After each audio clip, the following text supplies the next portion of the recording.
So when we're dining at the greatest of restaurants, there's actually one thing we order off the menu. There really, truly is only one thing we order off the menu. As long as it's available, but yes, there is. Right. And what is it? It would be the tasting menu. Trust me, order it. So check with restaurants prior, if you've been invited to, or you're going to see if they have a tasting menu. And sometimes it's 6 courses. We've been to one where it's been 8. But it's really where I think the chef gets to shine, and you get sort of the essence of everything they love best, from meats and cheeses to pastas. We've had some spectacular experiences recently with tasting menus, haven't we? Absolutely, absolutely. I think it's a great place for the chef to really sort of try out different things and make it more of an experience.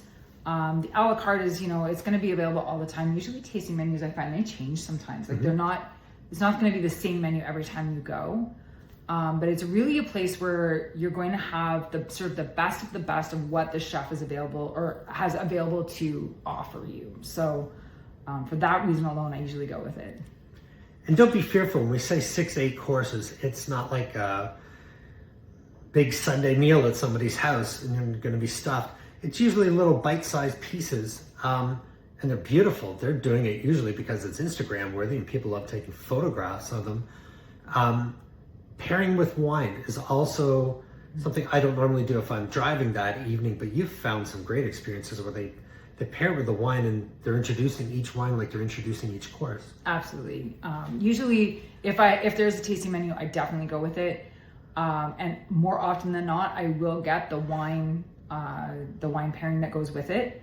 That again, now you have the chef experience that you're going to have, as well as these perfectly chosen wines that complement each dish. And now all of a sudden you've got the sommelier who's also working in, tangent with the chef, which makes it such a much more interesting experience for like an overall experience. So I'm very happy with that.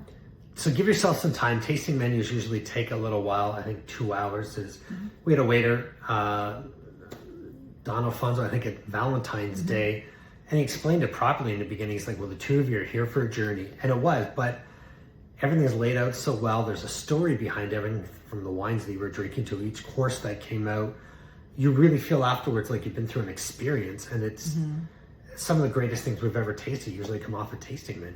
And they're so unique and so different. Like, they're really small. Like, they're not really all that big, but sometimes they're served on this beautiful dish, or they're arranged in such a way that it looks like,